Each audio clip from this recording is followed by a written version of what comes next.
It's funny. I connected with a friend on LinkedIn a couple months back, and right in the middle of the call, I went, "Man, that was great. We should have recorded that." I went, "I'm going to ask people from now on."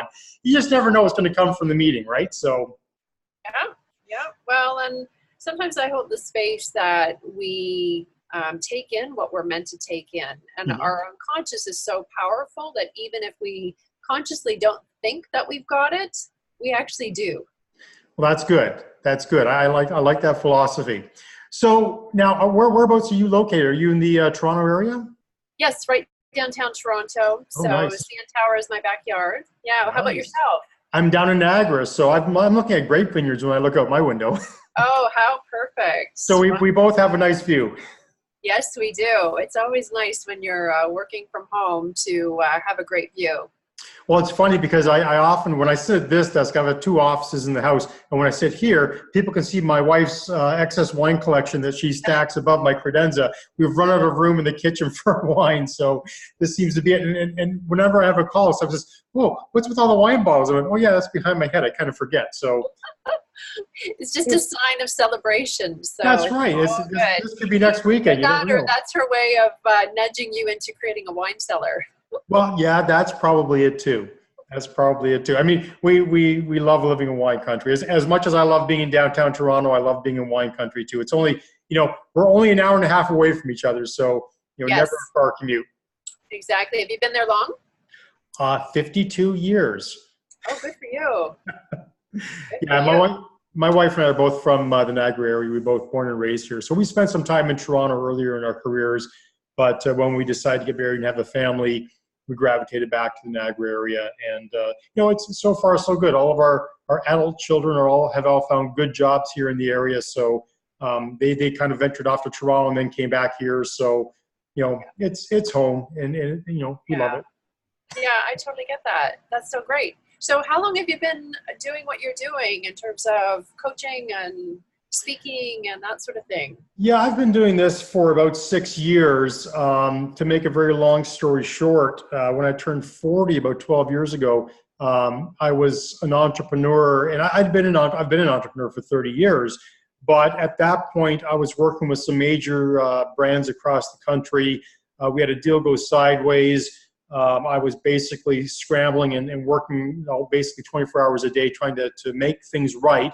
And it wasn't a problem on our side, but it was a problem that we had to deal with. And it almost bankrupted our company. And all of that led to about 2 or 3 years of basically not paying attention to anything I eat, not exercising, working 24 hours a day. And that ended me up in an ER with what we thought was a heart attack. The doctor looked at me and gave me 2 choices. You can either go on heart and cholesterol medication for the rest of your life, or you can get fit and lose some weight, get in shape. So I chose that option, but I had no idea what I was doing. And over the last 12 years, that journey of discovery has sort of taken me from this really entrepreneur with a bad perspective to a very well-balanced, healthy, happy individual who not only has success as an entrepreneur, but also has success in coaching others.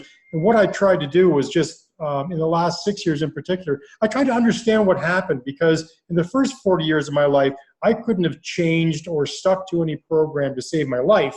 And then when I had to actually do it to save my life, I had to go back and go, what did I actually do? Why did I change? What caused me to make the changes that I made?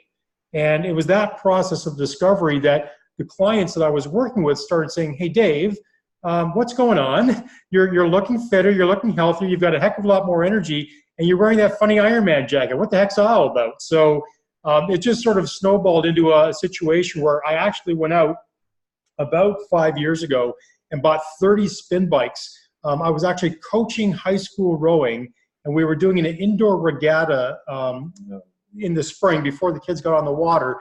And I watched all of these people get onto these spin bikes, not knowing, having a clue how to set them up or use them. And it dawned on me that as people, we just sort of use what's available to us without any sort of knowledge whatsoever and expect great things to happen.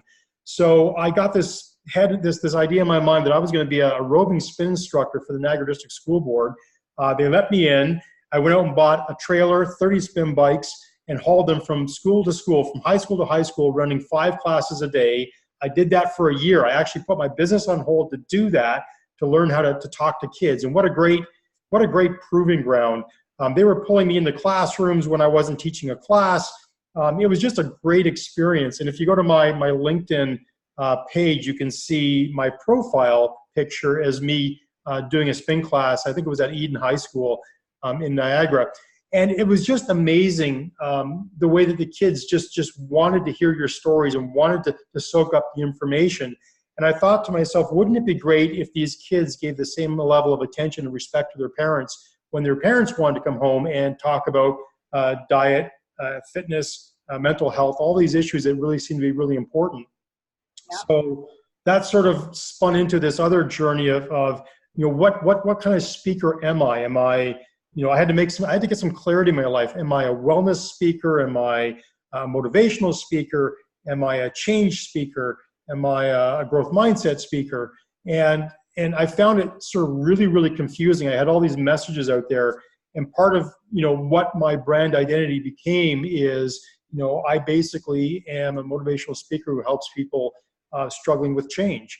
And I had to shed 3 other websites, 3 other brand identities, and change all of that so that I can get really clear on what I do.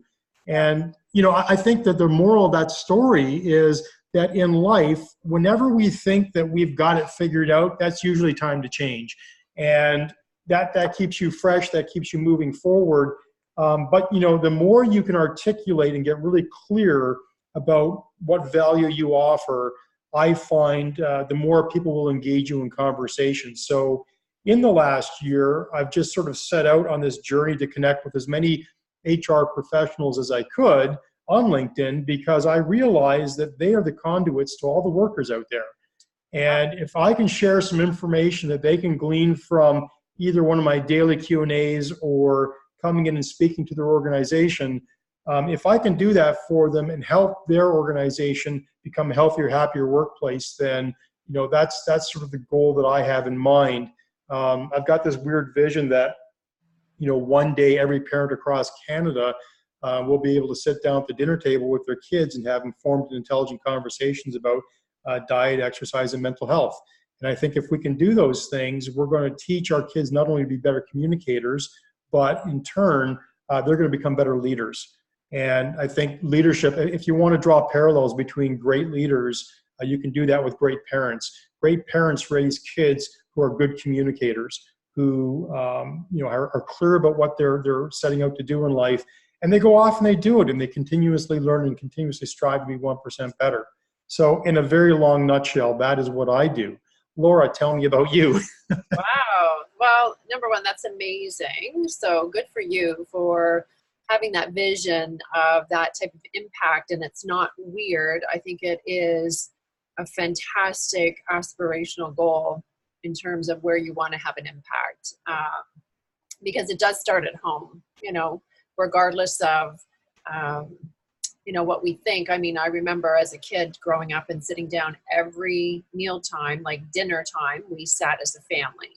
Mm-hmm. And I feel like that is a missing with a lot of people at this point in their life. So, yeah. You'd be really surprised at how many generations, it takes one generation to skip cooking for an entire 2 or 3 generations to totally lose connection with that family meal and that home cooking. So it is really amazing for me to see my kids have become excellent cooks, and their friends look at them like, where did you come from? Because they didn't learn those skills. Yeah. When my kids have their friends over for meals, they're like, this is the best thing I've ever eaten. Where did you buy this? Where did this come from? And it's like, they made it. I just made it. My dad taught me how to do this. And it's kind of funny. My wife used to do all the cooking. And then when I got on my wellness journey, I decided I have to control what I eat. I have to understand it.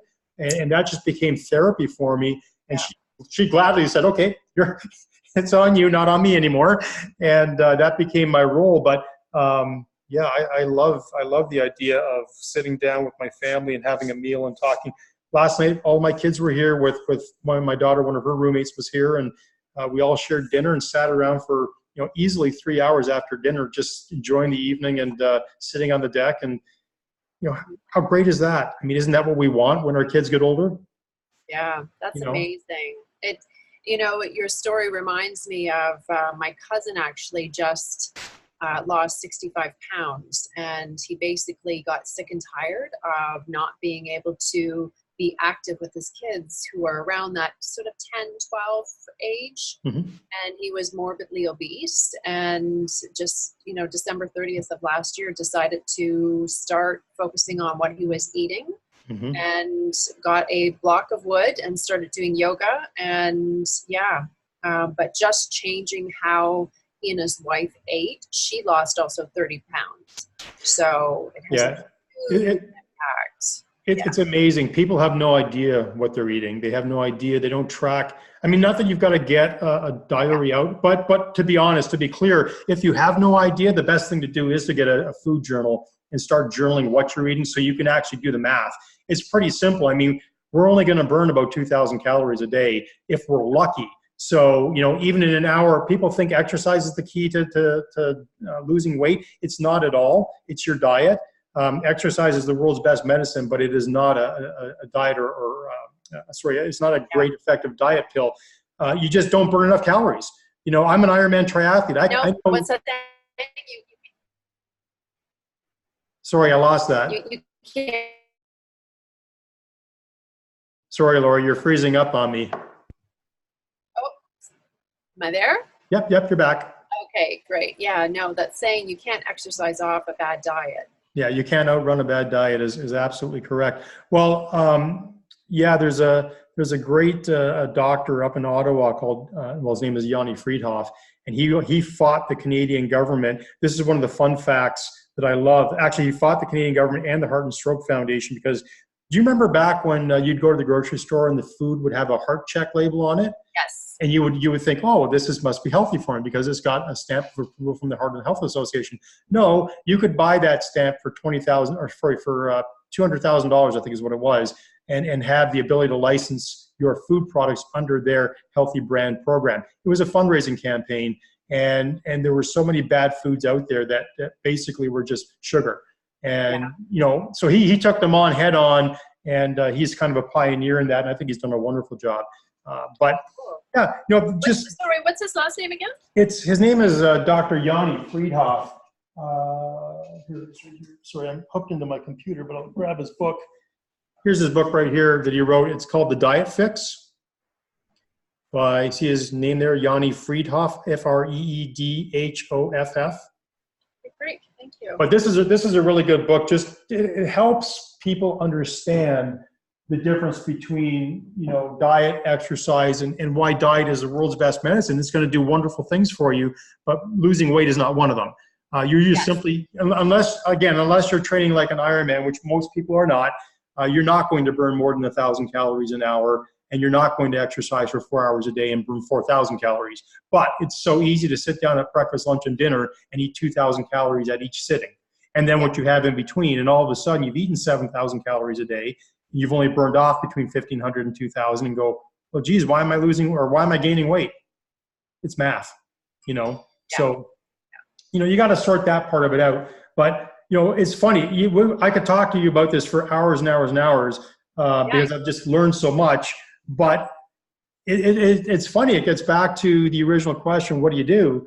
And I had to really get clear because I've learned so much about so many different things that, you know, it's a bit of a problem because I can go off on a rant in so many different directions, but that doesn't help me as a speaker because as a speaker, people want me to talk about one thing.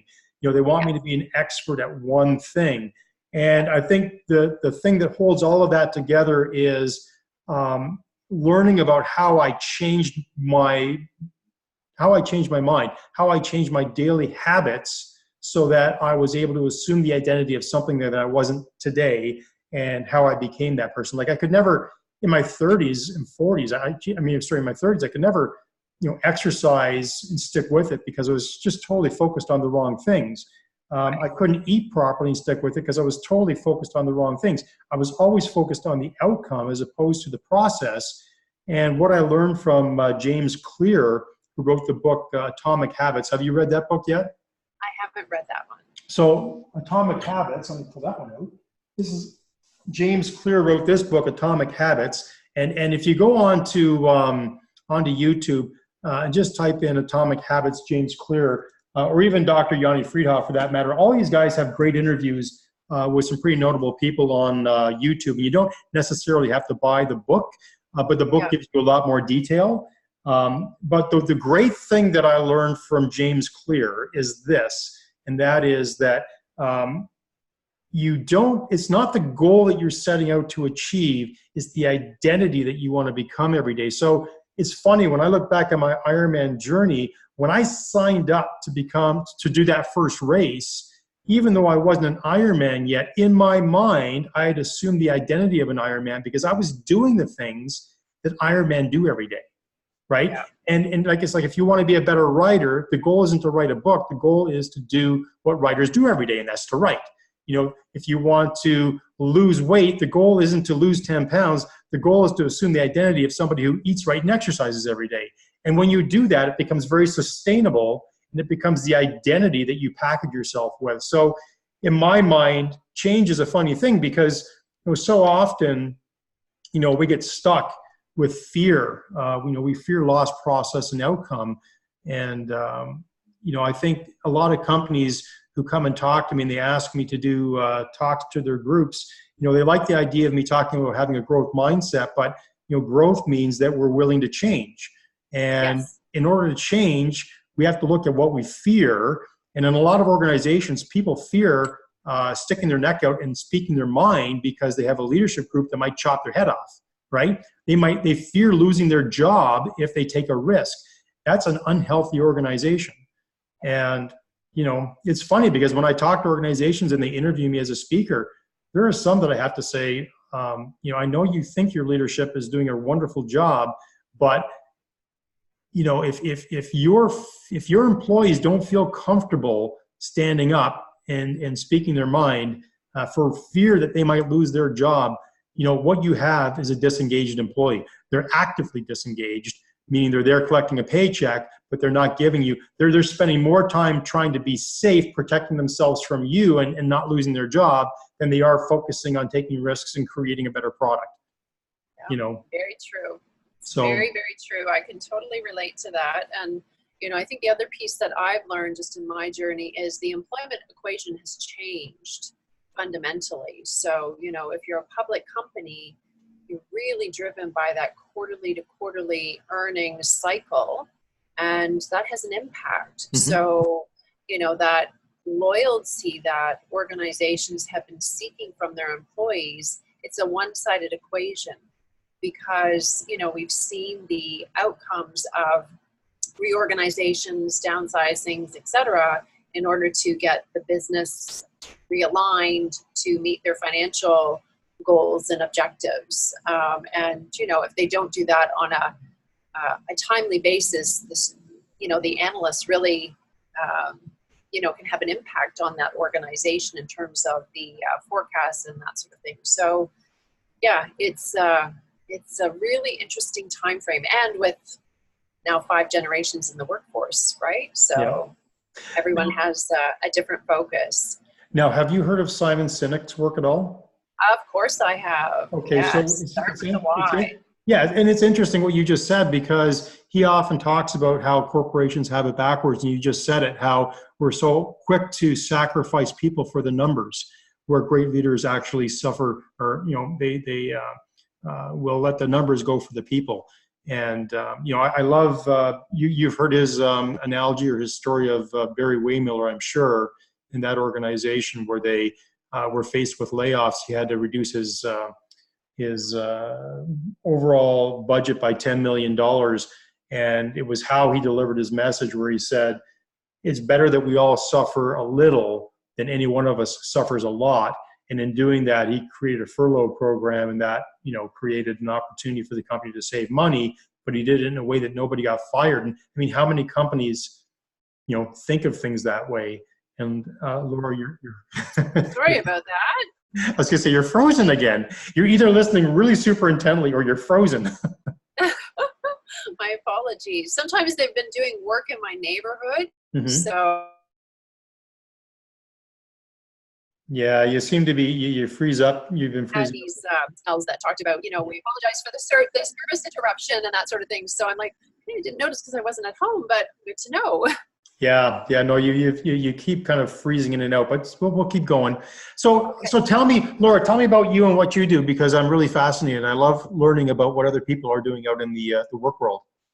Yeah, so I actually, as you probably saw from my background, I was in human resources for many years, so almost 2 decades, and more recently with Manulife as an HR business partner. So had different global client groups internally, and was, living the dream in terms of the multiple time zone role.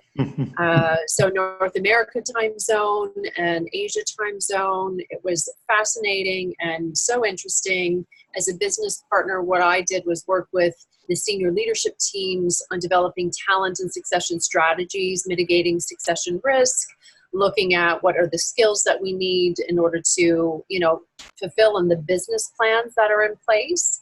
How do we need to shift the skills that we have, the profile of that employee in terms of that skill that they bring to the table. All very interesting, several rounds of company-wide reorganization. And, I was left unfulfilled and quite frankly burned out. And I didn't realize how burned out that I was until I left the organization. So was able to negotiate an exit and took some time off just for myself. And during the last few years with Manulife, I also became legally blind. So I'm partially sighted, but I have advanced glaucoma, and that's been an interesting journey as well. So after taking some time off, I decided to jump into the entrepreneurial stream and launched an Arbonne business. And also started really thinking about how can I share what I've learned in my journey with sight loss with other people. And if I can educate and advocate, really educate, because I didn't know what I didn't know. And I still am learning every day in the world of blind and partially sighted. That's my focus. And I really see that my journey with sight loss is about mindset. And I had a situation early in that period where I really started losing my sight, where a friend of mine was diagnosed with ovarian cancer. And, you may or may not be aware that ovarian cancer does not have a great survival rate. And it helped me put into perspective what I was dealing with. So, what I was dealing with is life altering, but I'm not going to die from it. And that really helped me keep my feet on the ground and keep the right amount of perspective in terms of, okay, what am I dealing with, and what are the facts, and what do I need to know? And it doesn't mean that I didn't have my, off moments, and still don't. And I'm able to flip that fairly quickly because, I kind of look at the Hal Elrod. I don't know if you follow him at all. And it's like, okay, I've got 5 minutes to have the pity party. And after that, it's not helpful for me. So really in how I navigate the world is mindset. It really, really is. So tapping into different thought leaders like the Mel Robbins of the world, using the 5-second rule. And I recently just completed NLP Master Practitioner Coaching Training, and also received my designation for timeline therapy and hypnosis as well.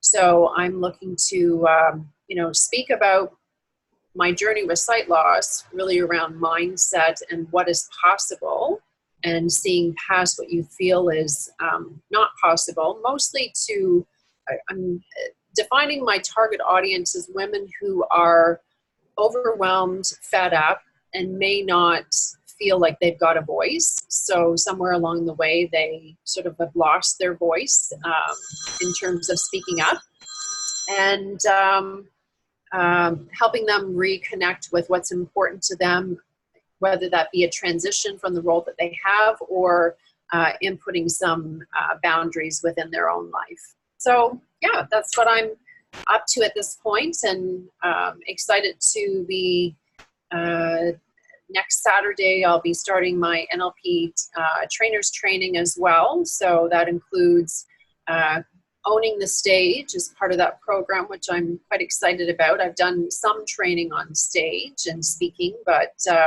this is much more comprehensive and leveraging the NLP techniques as well. So that's awesome. So I'm super excited about that piece, and being able to offer that performance coaching and results coaching that's guaranteed as part of me as a speaker. So, I'm really taking this opportunity to create the next chapter of my life, because, the last few years I turned 50 as well. So talk about milestones, birthdays. Mm-hmm. And I really step back to say, okay, how do I want to contribute?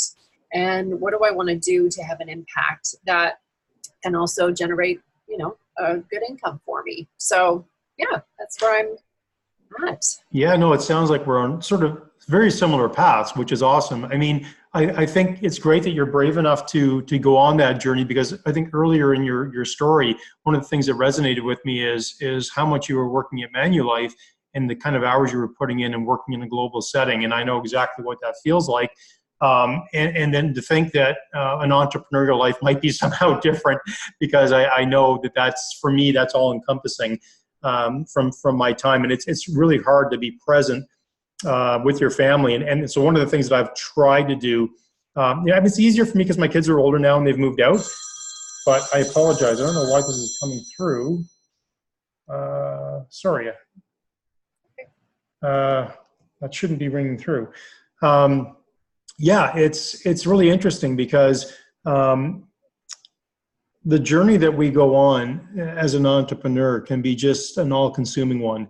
And I think everybody who decides that they're going to go out and be this online marketer, or I'm going to speak for a living, or I'm going to do all these wonderful things, they go into it like any other small business owner would. They think just because they hang a sign up and they're going to do business that people are going to come running to them. It doesn't work that way. There's a ton of a lot of work. No, there's just so much work and so much networking. And personally, that's why I love LinkedIn, is because it gives me the opportunity to have a voice. And, I've been fortunate over the last year. I've had about 7,000 HR people and counting following me. And, a year ago at this time, I had 300 connections on LinkedIn. And I just decided that what I was going to do is talk about growth mindsets, because that's what I thought that sort of the key piece, that sort of that one thing that held everything together was all about.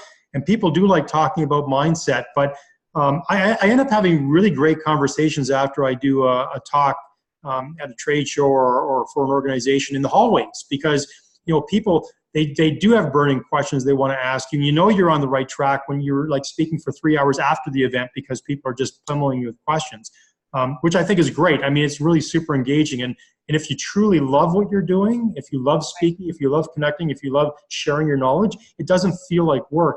And so that's interesting, because my wife feels like I'm a workaholic still, but I explained to her that, there's a difference between being really passionate about what you do and being that workaholic who's trying to pay the bills, put food on the table, and stressing about all of that, whereas I'm comfortable right now. I don't have to stress about those things, and I'm just enjoying what I'm doing. And therefore, I don't ever see myself retiring, so long as there's an audience who wants to hear about my experiences, and so long as I can, like you are, continuing to grow, master your craft, learn to be a better speaker, learn to get clear. If you can do those things, the world will come to you. And so, Laura, just because I don't have your LinkedIn page opened up right now, how many followers do you have on LinkedIn right now? Over 1,000, and many of those, because early in my HR career, I was in recruitment. Yeah. So that made me a very popular person. So definitely there. But yeah, it's really for me defining that niche and going back and really targeting those individuals. So if I can help you here, what I did, I've seen two strategies over the last year and this is how I use LinkedIn. I totally, my perspective on LinkedIn is this. It is like a worldwide trade show, and you, by setting up your LinkedIn page, have the opportunity to have a free trade show booth at the worldwide trade show. Now, you can either be that person who just hangs a shingle and doesn't actually put people in the booth and put some brochures on the table and hope people pick them up. That's somebody who's got sort of an incomplete, LinkedIn profile. Or you can be the type of person who actually sits behind the desk and mans your booth. That means that you've brought some stuff along. You've got sort of a full, complete LinkedIn profile, but it's not as good as it could be. And then there are those people who go to a trade show, get out in the aisleway and pull people into their booth and have really meaningful conversations.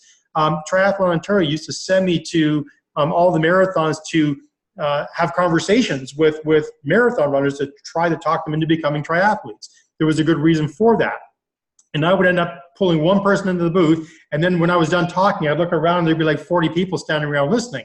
That's how I approach LinkedIn. So the strategies that I started using are I try to put out a 60 to 90 minutes, sometimes I go 2 minutes, video every day talking about what I know in my space. So I do every weekend, I do 5 videos. So I do a batch recording and I line them up for the week. I do the editing so that every morning at between 7 and 8 o'clock, all I do is post it and it goes out to my community. And there are people who absolutely follow it. And that's wonderful. They've come to expect it being there. And that's my voice in the community.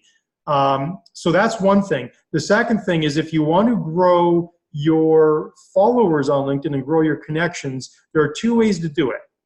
One, you can just connect with every person who connects or engages with people on any other content just by highlighting their name, clicking on it, and saying connect. There's a lot of social marketers out there who use other social media platforms to get as many followers as they can. The more the merrier. It's a shotgun approach. That's really an unhealthy way to think about LinkedIn, although there are a lot of people who do that. What I have found that works, and some of the really successful people on LinkedIn have conferred with me and agreed with me on, is that a much better way to grow your audience on LinkedIn is to send out a personal invitation.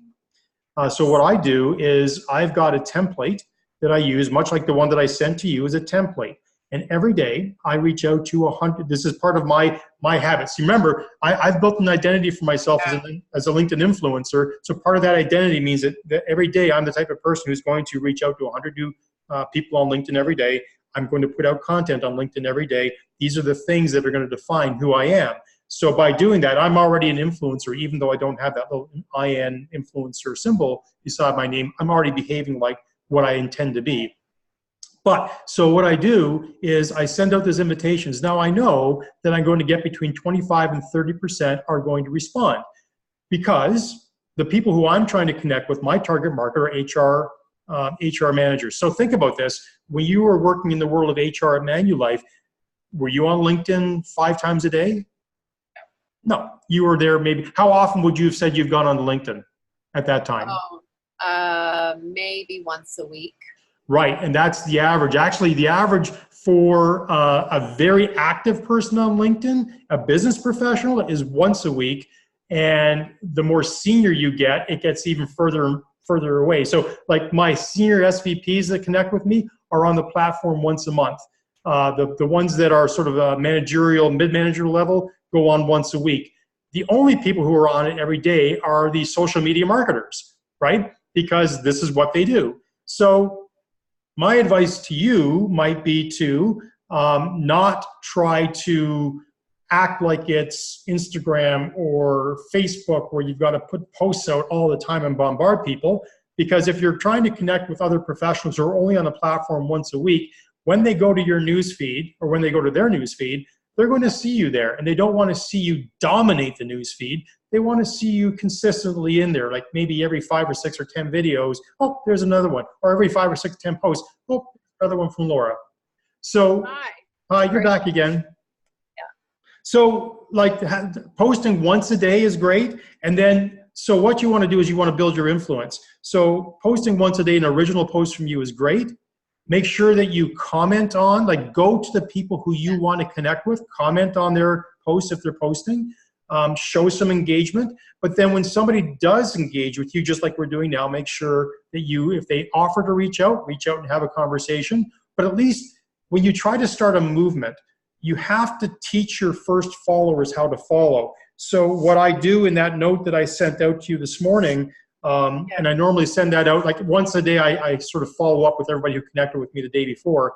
And I tell them what I'd like them to do. I'd like you to, if this conversation resonates with you, like it, because that tells other people that their struggles aren't alone. They're not alone in their struggles. And if it resonates with you, leave a comment, because that helps everybody. If I didn't tell them to do that, then they would never really pay attention. So, you know, when you try to create a movement, you have to tell people what you want them to do. You know, ask and you shall receive. If you don't do that, then they don't know what to do. So, but I would strongly not recommend just connecting with everybody whose name gets mentioned or app mentioned on LinkedIn, because that can become problematic. And I know from the people who work at LinkedIn that at some point in the near future, people who behave that way and sort of spam on LinkedIn, even though they don't think it's spamming, they're going to get penalized for that sort of behavior. And they're going to get penalized by the algorithm, because the algorithm that's going to push your content out is looking at the quality of the post that you make and how relevant is it to the connections that you have. So, you know, really try to understand how the algorithm changes, how it plays towards people who are connected to a specific niche industry, and how that industry or those people connect with their content. So it rewards people who put out regular content, but specific content that is really resonating with their audience. So if you sort of think in those terms, and then think, you know, it took me a year to get to, actually it took me a year to get to sorry. It took me a year to get to 5,000, it took me a year to get to 5,000 connections. And by the end of this year, I should be over 10,000 connections. I'm at over 7,000 now. And, you know, it just works. This may be a call I have to take. Can you bear with me one sec? Bye.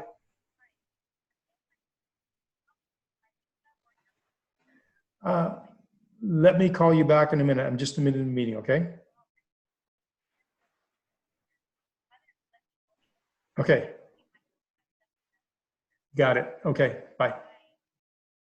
Sorry, that was my wife. When she calls me 5 times, I know that there's something hot and going there, so I had to give her an answer. I can only hit the don't call me so many times until I know I'm going to be in trouble. Yeah. Yes, and if there is a pressing need, then it's better to answer for sure. It wasn't as if there's nothing's burning down. Let's put it that way. Well, you know, I really appreciate you sharing your journey with me on LinkedIn. You know, it's a platform I haven't done a lot with. I've been focused a little bit more on Instagram, Facebook for, you know, my social marketing business, and just going through, like, completing the Master Practitioner program for NLP. Now I'm really starting to reframe of, okay, so that other piece of income that I am creating, where's my target audience for that? So, and that's certainly, LinkedIn makes much more sense. Yeah. Yeah, I think you just have to be really careful and treat LinkedIn a little bit differently than the other social media platforms. I think you will be rewarded for that. Sure. The long tail of that is if you behave the way they ask you to behave, not only do you make better connections, but you make the spin-off business from that will be tremendous. So what I'm starting to see is now people are starting to reach out. So I've got a speaker website set up. It took me, and here's a fun story. It took me about 3 years, and I mentioned this earlier, to sort of shed all of the other sort of side businesses and amalgamate everything into one cohesive speaker website that identifies exactly what I'm trying to do, and that is to help people change. And to do that was painful. Like, it was painful giving up some of the other identities of, you know, you spend time and energy and resources putting it into this brand, and all of a sudden you say, but I don't want to let my brand go. Well, that's change, and that's hard. And that's the loss part of it. Remember I said, you know, when you think about change, it's loss, process, and outcome that stops us from changing. Well, I didn't want to lose that identity, and I didn't want to lose all the work that I put into it. But the good news is it wasn't that hard, just sort of training the people who have that email address that I still want to stay connected to just switch addresses. And here's the new website. And you do a little bit of work, but now as I grow more and more HR people, it will make sense to them when they go to my website and they'll go, oh, I get what he's talking about. Because so many people would go to my website and they'd see so much of my triathlon journey, they thought I was a triathlon coach. Like that was the problem I was running into, is people thought I was a triathlon coach. And although I do have my certification to do that, that's not what this was about. That's just the color part of my story. So, just get really clear on. No, I got it. Yeah. Cool. So have you taken any coaching training as well, Dave, or? Not in the sense of speaker training, if you want to say that. I belong to the Canadian Professional Speakers Association a couple of years back, and I took some of their training. I was part of the Southwestern Ontario chapter, and they were a great group of people to get connected with. They certainly helped give me some perspective as a new person into the speaking industry, but it doesn't happen overnight. And I think the more the time that I spend on LinkedIn and the more conversations like I have like this, yesterday I spent some time speaking to another, I'm going to call him an associate, who's in the same industry, and just basically having these really fluid conversations. It helps you bring some clarity into the value proposition that you're trying to give and serve with. And, I think LinkedIn does a great job of connecting me with people who I wouldn't have otherwise ever have met with. And the training part of it, you can go and take all kinds of training. There's lots of training available for becoming a better speaker. At this point, I'm going to say I haven't taken that, and that could be part of my fixed mindset as a marketer for 30 years and feeling like I'm a good presenter. I know my greatest fault is that I talk too much. So as a good presenter, my greatest fault is that I talk too much, and that I ramble on, that I go on too much. I can go on a tangent in a different direction. Right. So rather than taking official training, I buy a lot of books and I read a lot of books. And for speaking, I would recommend these guys here, Talk Like Ted by Carmen Gallo. And these books are awesome books, but it gives you the format of how a great TED Talk is put together. And it gives you the science behind why people stop listening after a minute, after 5 minutes, 10 minutes, 18 minutes, they're gone. And so it amazes me when I go and I listen to professional presentations that last for 2 hours at a time, and I'm thinking to myself, they're giving me a session for 2 hours and they lost me after 15 minutes. Have they not read the theories and the science that's going out right now? So I struggle with, I've taken a lot of courses over the years, especially in the last 5 years in particular. I've taken a lot of online courses. As somebody who's a marketer, I love to understand the business behind the business. I love to see where people are actually making their money, and people make a lot of money on online courses, and a lot of it's just regurgitated information that they've sort of not copyright infringed on, but there's very little of it that's new information, right? So I've been very fortunate. I've got some good friends who speak for a living, some of them are entertainers, some of them are on TV, and what they've done is they've coached me, they've mentored me, and I think that's really important. I mean, some of the things that I don't have are the acting skills, but I think, it's a tough call, because when you go speak and then you get great feedback. I'll do a room of 250 people and I'll get great feedback from everybody, and I'll think, well, I've got this thing figured out. Why should I take another course? But that's the fixed mindset creeping in, right? That's the battle that we're always having, is you can always strive to be 1% better. There's always something to be learned. But now you've got to figure out, where do I fit in that training into the already crammed up schedule that I have again? So, that's the struggle we all face. So you've got to choose your identities of what's most important, and there's only enough time in the day to do that. Yeah, for sure. I understand. Yeah, well, if you're interested in looking at a different angle and looking to get some breakthrough results with people, you may look at NLP. I don't know if you know about NLP or you've studied it. Or what's the acronym stand for? It's Neuro-Linguistic Programming. Oh, so no. Essentially, you probably are aware of this just from what you've read and your studies. We only use about 10%, less than 10% of our conscious brain, and the rest is our unconscious. Mm-hmm. So when you're looking at making behavioral change, and you would know this just from your coaching in triathlons and other sports and that sort of thing, you're tapping into that unconscious in terms of creating that breakthrough result. So it may be something just as another addition for what you do to take a look at. So yeah, absolutely, I will. That's yeah. It's funny because I mentioned earlier, have you heard of Simon Sinek? You would not believe, like, it's amazing how many you think. You always have to put yourself in the learner's perspective, right? Put yourself in their shoes, because you think that everybody knows what you know. And No, definitely not. But Simon Sinek is, he's kind of everywhere, I feel like, at this point. So let me tell you, I did a talk last October to a group of 250 learning professionals. Okay. Yes. And when I asked the question, how many people, just so I can gauge where we are in this conversation, how many people are familiar with Simon Sinek's work, I would say about 20% of the room's hands went up. And I made the same assumption in my head that you're making right now. And I'm like, are you kidding me? And then I think of guys like Gary Vaynerchuk, who is one of the top online marketers, and yet less than one, or I think the number, he gave the number recently, he said it was less than like 1 or 5% of North Americans know who he is. He's like, I'm everywhere. And yet I've got this incredibly, totally for market penetration, low number, but I'm everywhere. So, it just always reminds me that there's plenty of business to go around. There's lots of people to discover new things. And, I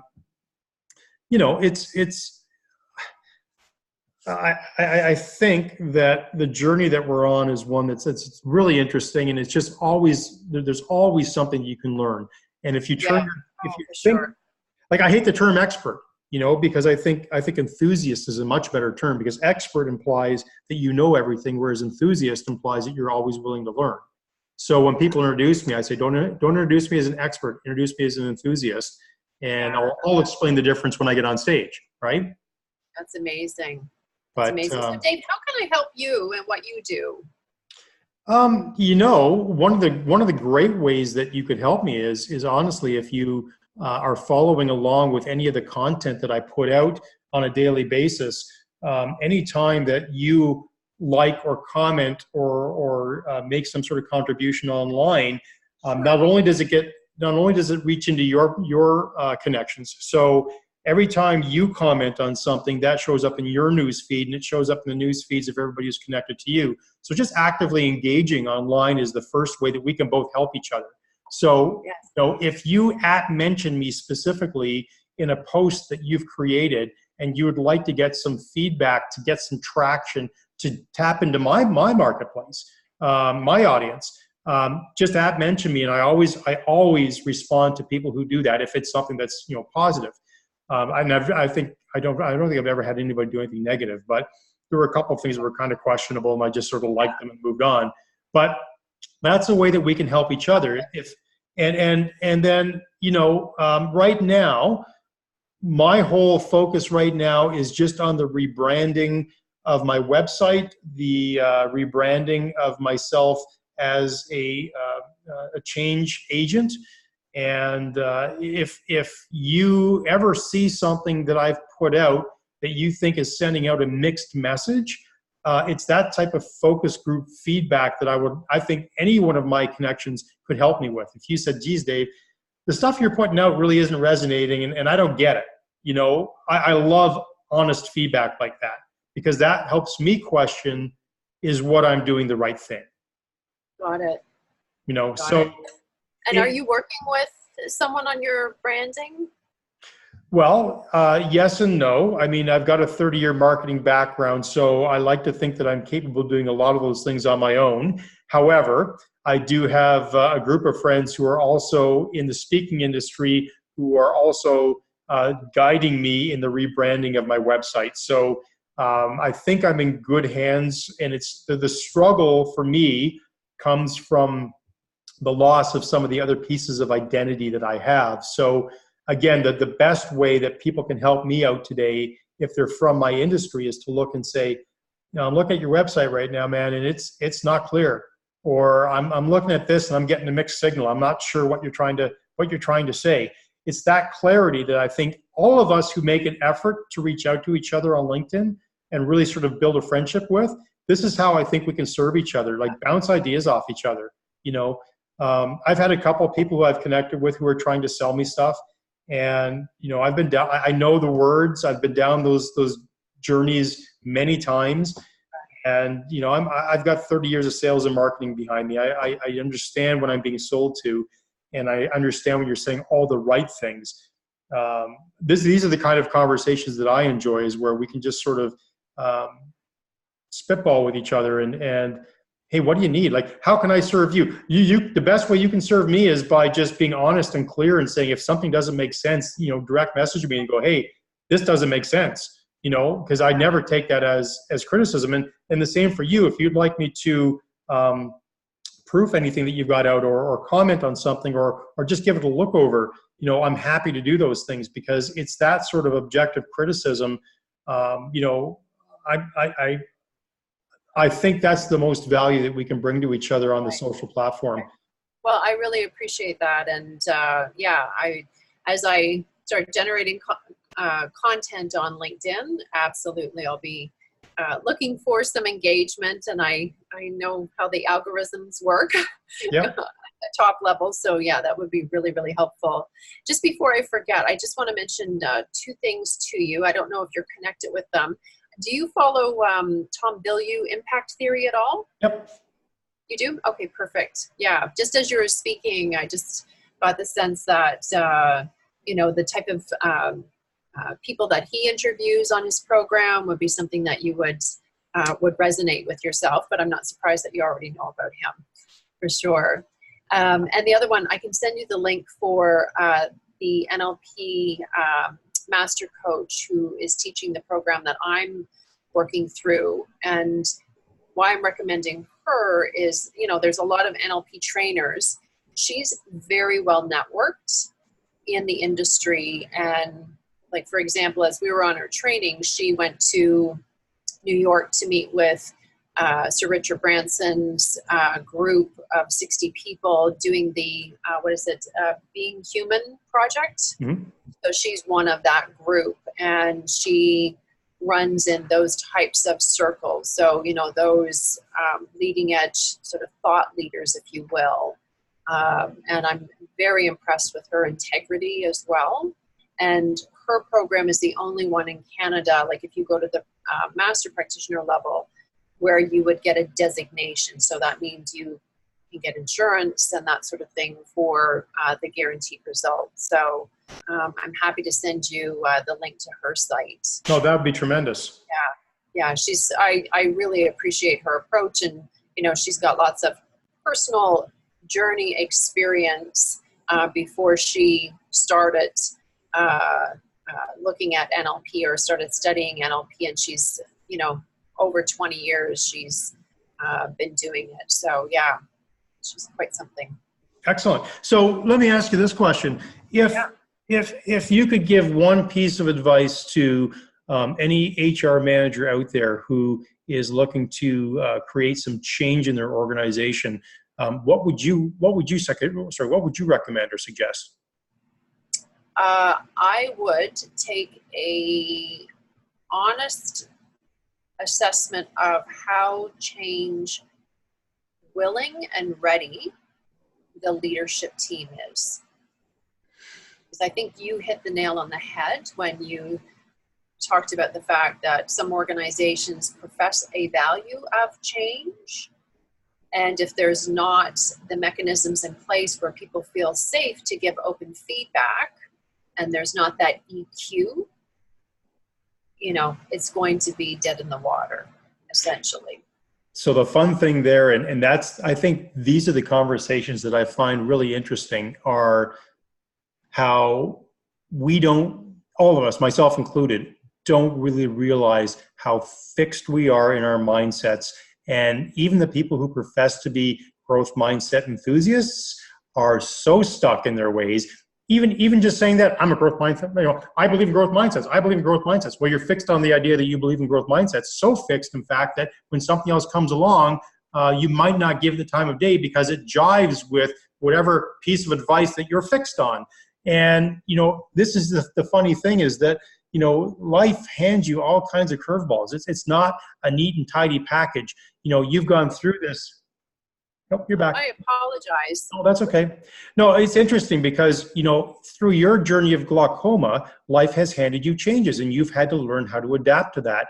And what's interesting for me is in my journey, the part I didn't tell you about is that I will be the third generation to die in a nursing home of Alzheimer's and dementia if I didn't make changes. And something that is really important to me, a message that I'm really trying to get out when I talk about change, especially to parents in their 40s, and because that's when I started my change, and I didn't realize what I was doing and how it was benefiting me beyond just my weight gain and my weight management, I should say.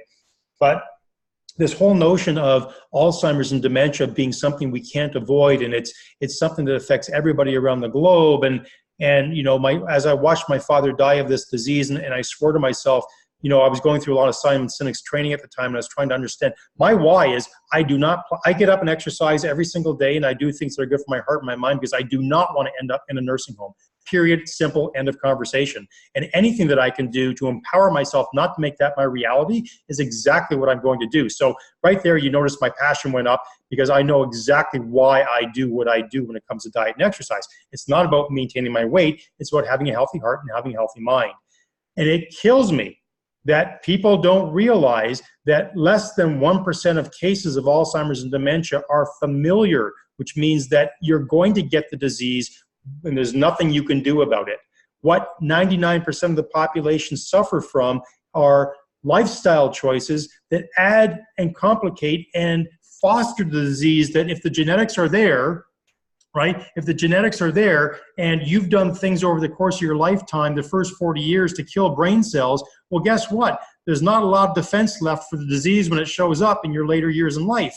But as the neuroscientists are now discovering, if you do things like exercise aerobically every day and you give yourself that 20 minutes of BDNF, which are brain-derived neurotrophic factors, which inhibit new brain cells, which promote new brain cell growth, there's a lot more brain cells, new ones to get through, that disease won't be able to get through in time. So if you want to live to be 100 and you've got these genetics, like you said, the pity party lasts 5 minutes, then get over it and go, okay, what can I do to change this? And the beautiful part is, no matter what your age is, exercise does amazing things. And it's not about losing weight. It's about quality of life.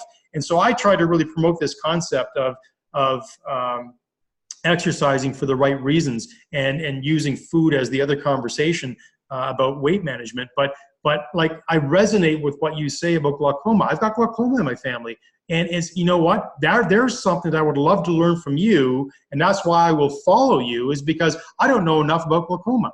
I know that two of my grandparents had it and I've been tested for it a couple of times. Thankfully, nothing has come up yet, but because it's not something that I currently struggle with, I ignore it.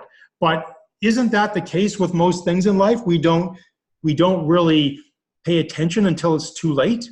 So for that reason alone, I'm going to follow you if you're talking about using that as part of your story. And boy, if you discover anything, some science that people aren't aware of, like it's beyond me that the Alzheimer's Society does not talk about prevention as opposed to finding a cure.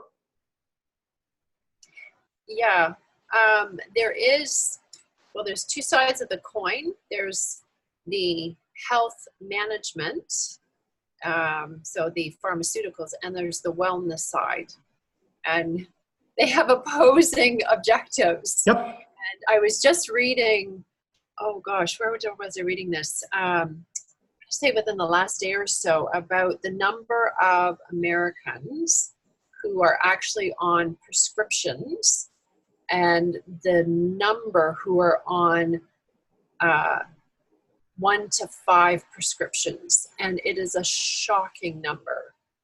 I can't recall off the top of my head because I try not to, anchor that into my psyche.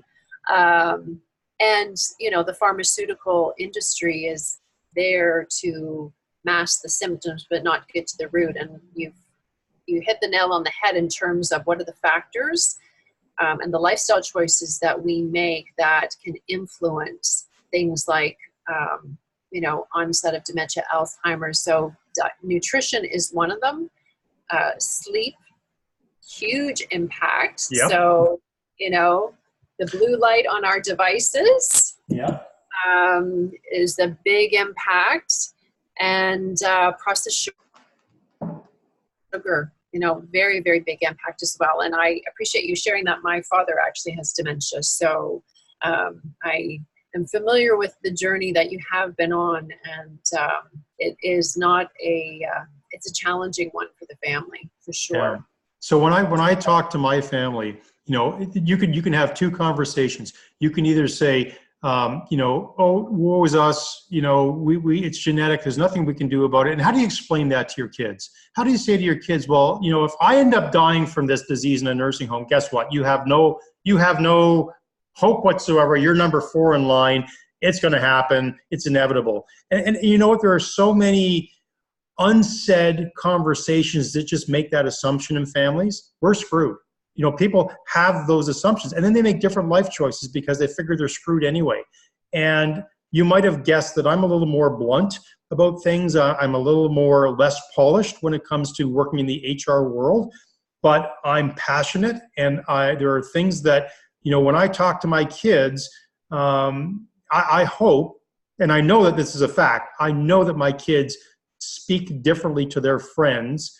And for the longest time, their friends would kind of go like, I remember one of my daughter's friends said, hey, come on to our house for pizza. I know all they feed you there is birdseed.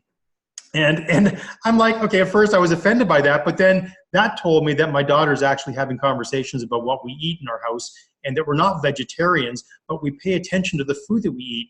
And I think that everybody should know how many grams of sugar they consume every day and understand why, 26 grams is the limit. You should be still eating less than that. But yet, there's so much big business behind those numbers. Go to the World Health Organization. Look at their number, because they're not sponsored by business. But even when Michelle Obama was trying to get new sugar levels put into the new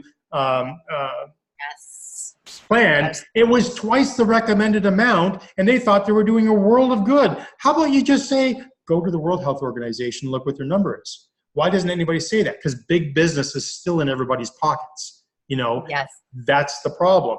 It's not profitable to tell the truth. Yes. Well, it's everywhere. I can't remember the documentary that Katie Curry. Katie Couric, yeah. I've seen it. I don't remember the name. Yeah, that was some of those statistics in that documentary were shocking. But yes, we share some passions on health, that's for sure. And for me, that's part of why I jumped into my Arbonne business, is because I just went, oh my gosh, like this is so crazy. And it's not only what we ingest, but it's what we put on our skin as well. So not only with my dad's dementia and my vision or my sight, I'm like, okay, I choose to make better choices for my health. And that's really it. So interesting. Here's a fun one that you might want. I was just looking for, I was looking for another book I was going to show you. It's called The Ripple Effect. Dr. Greg Wells out of Toronto at Sick Kids Hospital wrote this book. It's a great book. It's called The Ripple Effect. And it talks about diet, nutrition, exercise, and nutrition, exercise, sleep, eat better, sleep better, move better, think better. Yes, 4 things. Eat better, sleep better, move better, think better. And in doing that, I give that book now to my friends, because my wife told me that I was so passionate about these things. And whenever a friend of mine would say, oh, they have a history of this or that in their family, I'd be like, oh, you got to learn this. And what happens when you do that is you scare people, right? When you get too excited, you scare people. And then when they get excited about something, they scare everybody else around them. And it's a communication wheel. So I found that Greg, I went for a bike ride with Greg just before he released the book. And when I read the book, I thought to myself, wow, this makes a lot of sense. So rather than tell people what I know, I'm just going to buy them the book. Yeah. And I give people the book, and I said, when you're done reading this, give this to somebody who else could benefit from this information, because this is timeless information. It's backed by science. Greg has nothing to gain financially other than the sale of that first book. And, I say connect with him on LinkedIn. He's a great guy. He's a great speaker. If you ever get a chance to see him, go listen to him talk. But he's told everything in this book. And, I think guys, out there like Robert Lustig, who's the sort of the pro advocate for killing all the sugar manufacturers around the world. All he does is engages in battles. You know, he fights and fights and fights, and that's exhausting. But if you find a way just to, you know, hey, you know, I could talk your ear off, but here's a book, read this book. It's on you. Like, really, at the end of the day, you become self-motivated because it's something you want to do. If you don't want to do something, I can't force you to change. But I'm not going to spoon feed you either, because that's really frustrating and a waste of my time and energy, you know. But I've told you, here's a great book. If you want to chase after it and read it and learn more about your own quality of life as you grow older. I mean, I've yet to meet somebody who didn't want to have better quality of life as they grow older. Yes, so that's true. Well, and you've talked around, you know, the power of our unconscious mind, what we're telling ourselves and the stories. You know, are we actually believing those limiting beliefs and decisions in terms of, oh, my family has X, that means I will get X, and that's not necessarily the case. So no, it's the lifestyles that are inherited, right? Yeah. It's the lifestyles and beliefs that are inherited, not the diseases. So true. So true. Well, Dave, this has been so interesting. So I thank you so much for reaching out and connecting with me on LinkedIn. And I'm excited to, you know, follow you and see how you do your dailies and the content that you're going to put out. And if I can support you in any way, I definitely will. And well, like I said, it's fruitful connection moving forward. Yeah, these are the kind of calls that I have with people who decide they want to reach out and connect, and I think they're fantastic. So, Laura, I appreciate your time too. And again, the best way we can serve each other is just to engage and connect and share honest opinions. And you know, if we see each other going sideways, send a little message going, "Hey, what are you doing? Have you thought this through?" Yeah, no, for sure. Thank you so much. And I appreciate the book referrals as well. Those are great. Yeah, those are awesome books. Okay, great. Thank you, Laura. Have an awesome day, and look forward to connecting again soon. Okay, take care. Okay, bye for now.